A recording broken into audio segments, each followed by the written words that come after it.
Sai Ram. Good morning to all. बच्चों, अभी तक आप सबने हिंदी व्याकरण में 2 पाठ पढ़ लिए हैं, जो कि वचन और सर्वनाम थे। और अब हम हिंदी रिमझिम से पढ़ाएंगे अध्याय 7 को, जिसमें कि पहले आपसे छोटे छोटे प्रश्न पूछे जाएंगे, तो आप उसका जवाब आसानी से समझेंगे तथा जवाब देंगे। जैसे कि आपके घर में कोई मांगने वाला आता है, भिखारी आता है, तो आप उसे क्या देते हैं? ठीक है, तो कोई भी कभी उसे पैसे देते हैं या कोई अन्न देते हैं, तो जो भी आप उसको देते हैं तो उसे क्या कहते हैं? क्या कहते हैं उसे? दान। तो क्या किया हमने? वो दान किया। ठीक है। अगर कभी बारिश न हो, जैसे बोलते हैं कि गर्मी में बहुत गर्मी पड़ती है, या फिर बारिश न होने के कारण फसल बर्बाद हो जाती है और कहीं कहीं पर सूखा पड़ जाता है, तो वहाँ पर जो कुछ भी धनराशि देनी पड़ी, तो हम उसका क्या रखेंगे? क्या रखते हैं? हिसाब रखेंगे ना। तो हमारा जो आज का चैप्टर है उसका नाम है दान का हिसाब।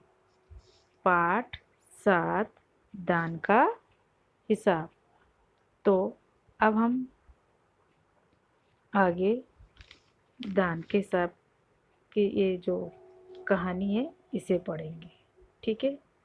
तो एक था राजा। राजा जी लगभग कपड़े पहनकर यूं तो हजारों रुपए खर्च करते रहते थे, पर दान के वक्त उनकी मुट्ठी बंद हो जाती थी। राजसभा में एक से एक नामी लोग आते रहते थे, लेकिन गरीब, दुखी, विद्वान, सज्जन, इनमें से कोई भी नहीं आता था, क्योंकि वहाँ पर इनका बिल्कुल सत्कार नहीं होता था, आदर नहीं होता था वहाँ पर। ठीक है। एक बार उस देश में अकाल पड़ गया। पूर्वी सीमा के लोग भूखे प्यासे मरने लगे।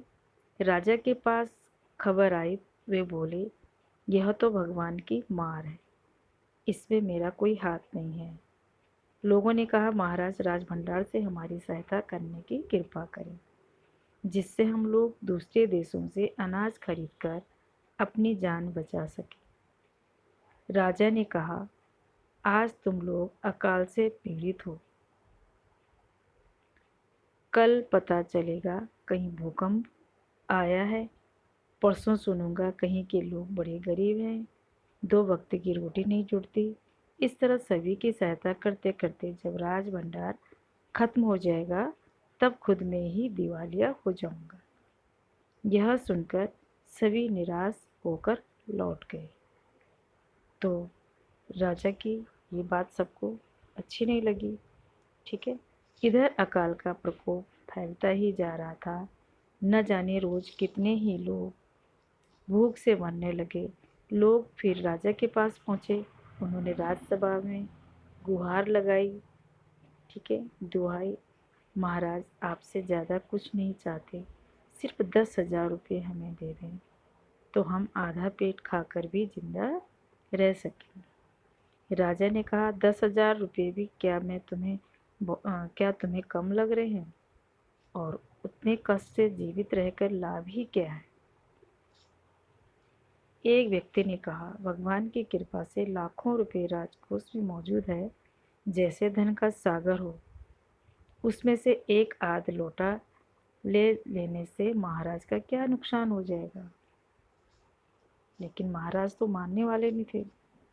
राजा ने कहा, राजकोष में अधिक धन है तो क्या उसे दोनों हाथों से लुटा दूं? एक अन्य व्यक्ति ने कहा, महल में प्रतिदिन हजारों रुपये एक सुगंधित वस्त्रों, मनोरंजन और महल की सजावट में खर्च होते हैं। यदि इन रुपयों में से ही थोड़ा सा धन जरूरतमंदों को मिल जाए तो उन दुखियों की जान बच जाएगी। तो यह सुनकर राजा को क्रोध आ गया। वह गुस्से से बोला, खुद भिखारी होकर मुझे उपदेश दे रहे हो? मेरा रुपया है, मैं चाहे उसे उबाल कर खाऊं, चाहे तल कर, मेरी मर्जी। तुम अगर इसी तरह बकवास करते करोगे तो मुश्किल में पड़ जाओगे, इसलिए इसी वक्त चुपचाप खिसक जाओ। राजा का क्रोध देखकर वहां जो लोग थे वो चले गए। राजा हंसते हुए बोला, छोटे मुंह बड़ी बात, अगर 100-200 रुपये होते तो एक बार सोच भी सकता था। पहरेदारों की खुराक 2-4 दिन कम कर देता और यह रकम पूरी भी हो जाती, मगर 100-200 से इन लोगों का पेट नहीं भरेगा। एकदम 10,000 मांग बैठे। छोटे लोगों के कारण नाक में दम हो गया है। ये सोच है राजा की।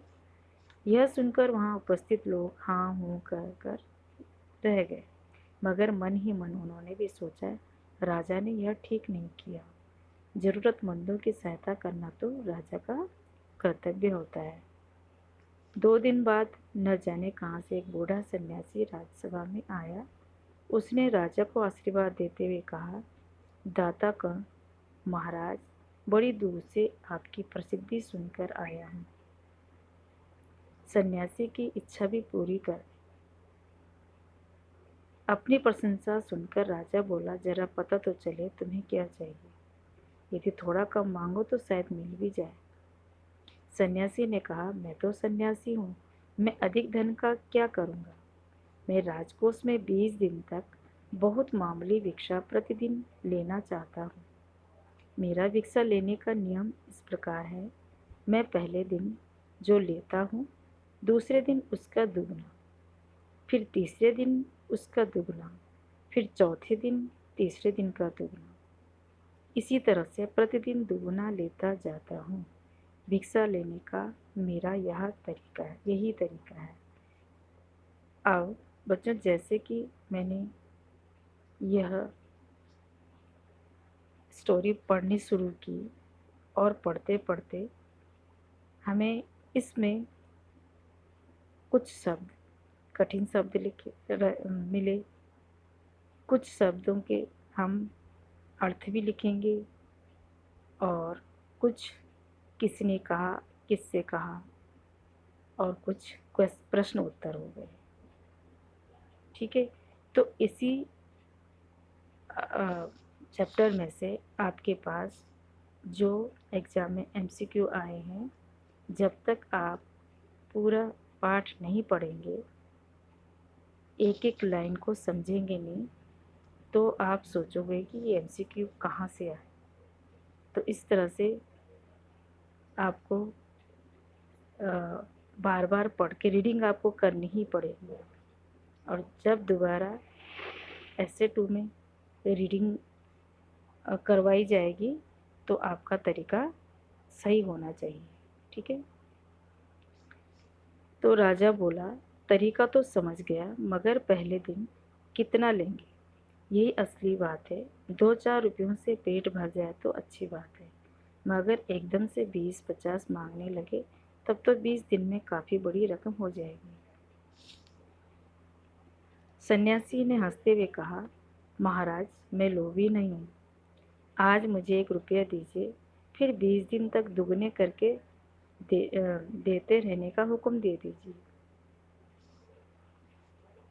यह सुनकर राजा, मंत्री और दरबारी सभी की जान में जान आई, लेकिन वो समझ नहीं पाए सन्यासी की बात को। राजा ने हुक्म दे दिया कि सन्यासी के कहे अनुसार 20 दिन तक राजकोष से उन्हें भिक्षा दी जाती रहे। सन्यासी राजा की जय जयकार करते हुए घर से लौट गए। राजा के आदेश के अनुसार राज भंडारी प्रतिदिन हिसाब करके सन्यासी को भिक्षा देने लगा। इस तरह जो 2 दिन बीते, 10 दिन बीते, 2 सप्ताह तक भिक्षा देने के बाद भंडारी ने हिसाब करके देखा कि दान में काफ़ी धन निकला जा रहा है। यह देखकर उन्हें उलझन महसूस होने लगी। महाराज तो कभी किसी को इतना धन नहीं देते थे। उसने यह बात मंत्री को बताई। मंत्री ने कुछ सोचते हुए कहा, वाकई यह बात तो पहले ध्यान में ही नहीं आई थी, मगर अब कोई उपाय भी नहीं है। महाराज का हुक्म बदला नहीं जा सकता। इसके बाद फिर कुछ दिन बीते। भंडारी फिर हड़बड़ाता हुआ मंत्री के पास पूरा हिसाब लेकर आया। हिसाब देखकर मंत्री का चेहरा फीका पड़ गया। वह अपना पसीना पोंछकर, सिर खुजलाकर, दाढ़ी में हाथ फेरते हुए बोला, यह क्या कर रहे हो? अभी से इतना धन चला गया है तो फिर 20 दिनों के अंत में कितने रुपए होंगे? भंडारी बोला, जी पूरा हिसाब तो नहीं किया है। मंत्री ने कहा, तो तुरंत बैठकर अभी पूरा हिसाब करो। भंडारी हिसाब करने बैठ गया। मंत्री महाशय अपने माथे पर बर्फ की पट्टी लगाकर तेजी से पंखा झलवाने लगे। कुछ ही देर में भंडारी ने पूरा हिसाब कर दिया। मंत्री ने पूछा, कुल मिलाकर कितना हुआ? भंडारी ने हाथ जोड़कर कहा, जी 10,48,575 रुपये। ठीक है, कितना हुआ? 10,48,575 रुपये। कहाँ तो राजा 10,000 देने को राजी नहीं था। मंत्री गुस्से में बोला, मजाक कर रहे हो? यदि सन्यासी को इतने रुपए दे दिए जाए तो राजकोष खाली हो जाएगा। भंडारी ने कहा, मजाक क्यों करूँगा, आप ही हिसाब देख लीजिए। यह कहकर उसने हिसाब का कागज मंत्री को दे दिया। हिसाब देखकर मंत्री जी को चक्कर आ गया। सभी उन्हें संभालकर बड़ी मुश्किलों से राजा के पास ले गए। राजा ने पूछा, क्या बात है?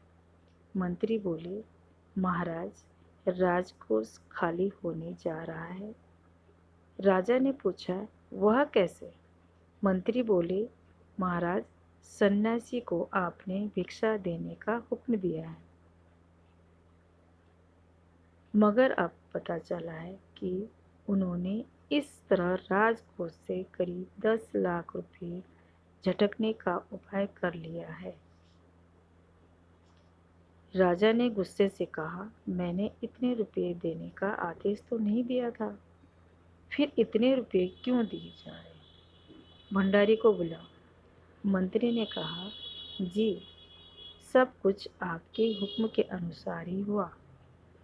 आप खुद ही दान का हिसाब देख लीजिए। जो यहाँ पर है ये दान का हिसाब है, और जैसे सन्यासी ने बोला था उसी तरह दान भी दिया जा रहा था।